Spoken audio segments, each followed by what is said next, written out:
We've been treated with plenty of exciting Witchbrook news to close out the year. A first look at character customization, a peek at the winter season, a sample of the soundtrack, and more. But did you know that even more has been revealed to us than what first meets the eye?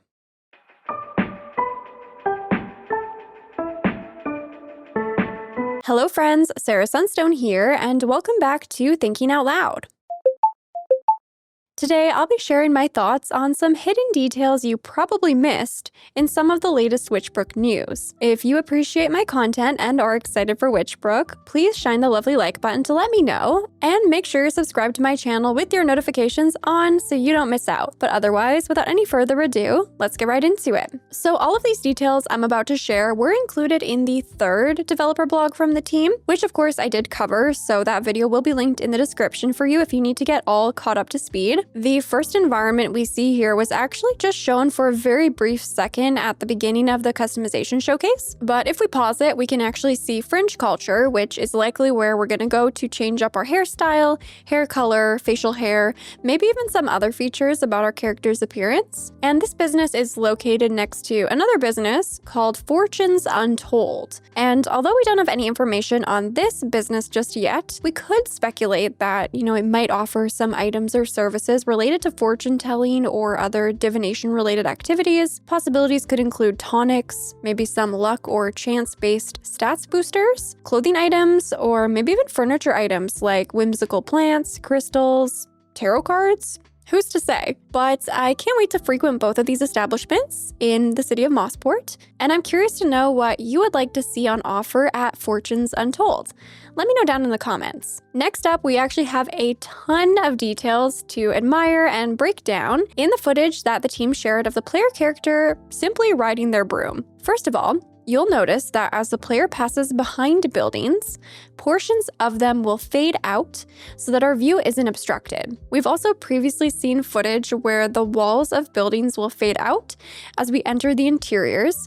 So it does seem like the world is being designed not only to be very user-friendly in terms of, how we navigate it, but it also does seem like there will be very few, if any, loading screens. You'll also see here that even with the walls up, we can take a little peek into some of the buildings through their windows. We can spot little details like furniture, plants, books, and photos hanging on the walls, just to name a few. So I do wonder if we'll also occasionally spot a character wandering by or, sitting by the window with a book, just for example, just going about their daily routines at home. Regardless, I really love this detail where we get a little glimpse at the building interiors, even from, an outsider's perspective, because I feel like it adds so much to the atmosphere and once again just makes the world feel so much more alive. I did also want to point out that it appears this footage was taken from the autumn season. We can see trees with yellow, brown, and orange leaves. We can also see how the season might influence other aspects of the town. Like here, the balconies have been draped with some autumnal foliage. There are fallen leaves on the sidewalk as well, in so many places. Here there's even cobwebs on the window.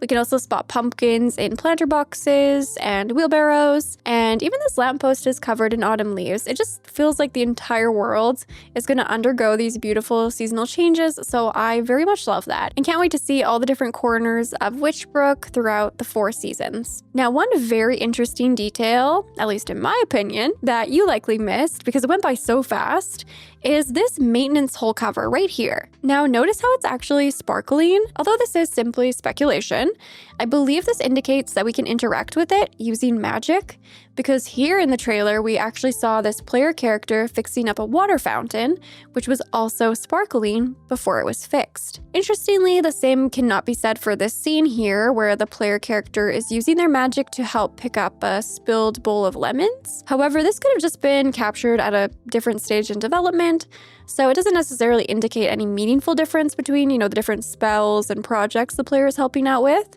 because they do all seem to fall under that umbrella of civic witchcraft, which the team emphasized as something we'll be doing where we use our magic to help out around town. Like perhaps in this case, we would just need to cast a spell to move the cover back over the opening. So if sparkles do in fact indicate aspects of the world that we can interact with through magic, then I will definitely be looking for and stopping for all of the shinies. Now, this maintenance cover is also right next to the post office, which we have seen before in the trailer at a glance. However, here we can actually get a better look at this big red mailbox out front.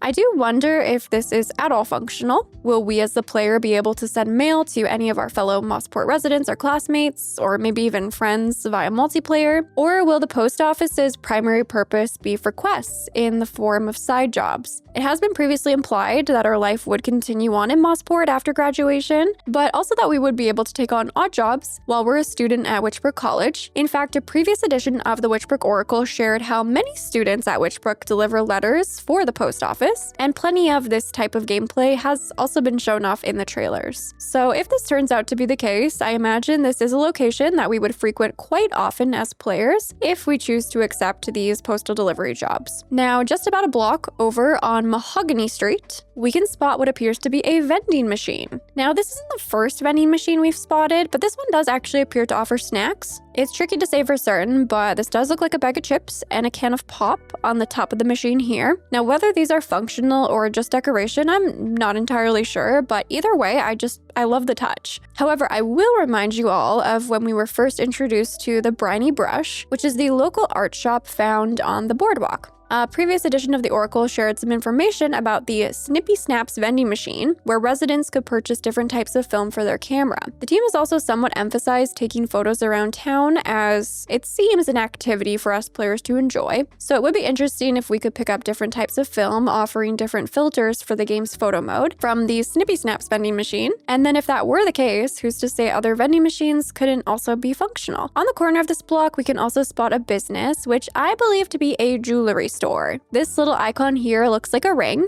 and I swear the text on this awning reads Jewelers. So the business name is probably something Jewelers. Now, this is particularly interesting to me because we don't really have a ton of information yet on the relationship progression system in Witchbrook. We do know that romance is a possible and optional avenue to take in the game, and that dating and gift giving will be included. However, it has also been confirmed that there will be no marriage, with the team sharing that this milestone just didn't feel right for the life stage that you're in as a college student. However, they did also further clarify that's not to say romance can't be a big part of your gameplay, so no need to worry there. But with that being said, maybe there is still a way to offer your commitment to one of the eligible romanceable candidates through the form of gifting jewelry, symbolically, or perhaps this is just another spot to pick up an odd job or shop for little accessories for character customization. Let me know what you think. Here you can also spot a couple of bus stops. One is covered and one is uncovered, but they both have the same bus stop signs. And I imagine these will actually be functional because the team previously shared they have a full traffic simulation setup in Mossport, and this does feature a regular bus service that you can take to get around the city while enjoying the view. So you have lots of different options for getting around in Witchbrook. You can walk, you can run, you can ride your broom, you can control your own vehicle, like a scooter, for example, and then you can also take the bus. And it does seem like there's quite a few bus stops, so it does seem like it'll be pretty convenient to take advantage of, but it is unclear whether there will be any sort of teleportation-based fast travel, or if that's actually the bus system itself and the rides could be skipped. So far, the bus seems to be one of the speedier ways to get around without, having to do the driving yourself. So I'm definitely looking forward to learning more about exactly how it will operate. I also thought this building looked super interesting. It almost seems like some sort of warehouse or shipping facility. You can spot a bunch of crates and boxes. Some of them actually appear to be filled with fruits. And then right next to this building is what appears to be some sort of garage. And it does seem like these two sections of the building could be connected because over in this alleyway here, we can see stacks of cardboard boxes, which would, be in alignment with the shipping facility theory. I also thought it was interesting that there are a few characters just kind of hanging out here. I do wonder if they're just getting off work or, just hanging out, but it doesn't seem like it's an abandoned location by any means. We do know that the local mechanic, Pip Marin, who's actually one of the dateable characters in the game, does run a workshop in town. However, that one's described as being near the harbor, so without actually, seeing how close this is to the water, it's hard to say if this would align with that or not. I mean, there is a giant statue of an anchor out front, and we have passed some signs that seem to be pointing, this way towards the sea, so who knows. But regardless, I'm really curious to know if and how we can acquire our own forms of transportation outside of the brooms and, how modifiable or customizable they might be. Now, next up, we have a series of clips that were compiled by the team to showcase a series of different in-game clothing brands and outfits, but we can see so much more in the footage than just that. In the first clip here, it appears that our player is out in the countryside on a walking trail, and the colors of the trees are so beautiful. I really love the addition of this information board that seems to be indicating different types of bugs. On the topic of bugs, I know bug catching is a pretty common mechanic in life and farm simulation games. There's been no concrete information shared just yet about bug catching as, an in-game activity for Witchbrook, but I could definitely see a case for this being involved in potion crafting, so we will have to wait and see. I also have noticed in much of the Witchbrook footage shared so far, oftentimes the players and the characters will be holding items, like this character who's holding a little basket, perhaps for the purpose of foraging in the woods. There's something about handheld items that I just love, especially when playing with friends where you can all be holding, like little cups of coffee or offering flowers to each other, for example. So I like that this seems to be included as a feature in Witchbrook as well. The next clip features Calico Clothing Store, which is so far the only confirmed clothing boutique in town. And here apparently the mannequins are charmed to help customers find the clothing options that they need. Once again, the exterior of this building is completely made over for the autumn season, and we can also see a wide range of fashions on display in the window. This includes different styles of tops and bottoms, different scarves, hats, and shoes, and if I'm not mistaken, these almost look like animal ears. And potentially wings over here. It's kind of hard to tell, but it seems like there could also be some fun items that we can use to style our character. I thought it was interesting too that there's, a proper crosswalk here with a stoplight. So it does seem like the traffic simulation system that the team previously shared will also involve pedestrians. In the next clip here, we can see another little bird's nest. You're probably actually going to start seeing more bird's nests because they do appear somewhat frequently. I'm really curious to know if we'll actually ever be able to see a bird in the bird nest or maybe an egg or something. But yeah, there's quite a few little bird's nests, which I just think is such a fun little touch to the environments. And we can see that the residents here have added some kind of spooky touches to their decor. We have a little jack-o'-lantern hanging here. There's a cauldron with a plant in it. Mind you, a cauldron could definitely be year-round decoration for the world of Witchbrook. I also love how this broom is propped up against the wall. I thought that was interesting because I feel like most of the time here when we see a broom, it's one that, you would ride on for transportation. But this one actually looks like it's used for sweeping. So I just thought that was kind of like a fun little touch. There's also some laundry that's, hung up to dry outside of this window and some cute little pink rubber boots outside the door. I just think one of the most impressive things to me that I've noticed, over the months of really breaking down the footage and looking over it with a magnifying glass, essentially, is that there's such a nice variety of details to, fill the world with life and personality. A lot of times in games, you get copy-paste kind of situations where you'll see the same assets used over and over again to fill out the world.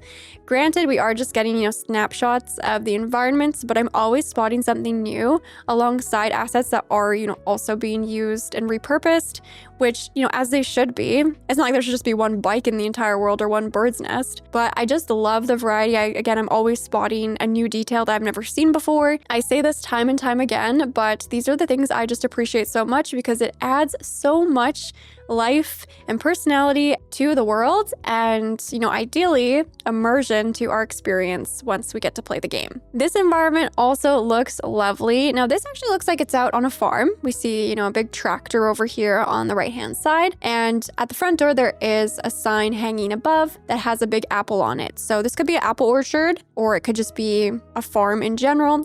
I did also notice the mailbox out here. It definitely pops when you look at the environment. So it does almost seem like it could be a point of interest for us, like a spot we actually need to deliver mail to if we do take on those postal jobs. And then, as I said, we haven't received any confirmed information regarding animals at all, really, not just the idea of pets or familiars, but just animals in general outside of, we've seen lots of wildlife. But here it does very much look like an area on the farm that is set up for animals. It looks like this could be a chicken coop here and perhaps some kind of a stable or barn up above. There's some hay here. There's a basket, maybe for collecting eggs.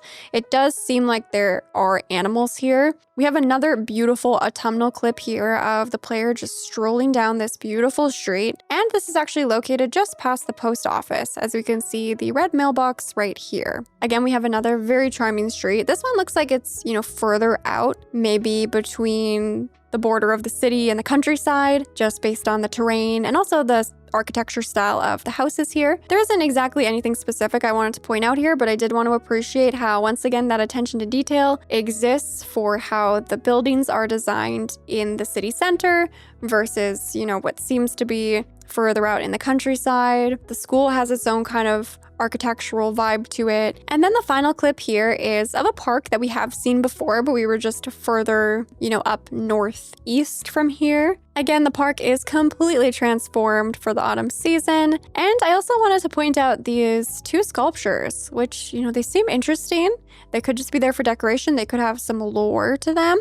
I would not ever be surprised if anything we've ever seen in any clip of Witchbrook has lore attached to it, because I feel like the world is very well thought out, especially with the way the team is writing the different oracles and building out this world in a way that has substance. So I definitely wouldn't be surprised if there was some significance behind these two statues, even if it's just kind of like a fun fact. But maybe they're connected to the story as well. Once again, we will have to wait and see. So there you have it, friends. Those were my thoughts on many of the little details revealed in some of the recent news from Witchbrook. I am so excited for this game to release in 2026, and I'm so delighted to have you all here with me on the road to release. As always, be sure to share your thoughts with me down in the comments. Anything and everything, I always love hearing from you. And with all that being said, thank you so much for watching. I love you all, and until next time, take care.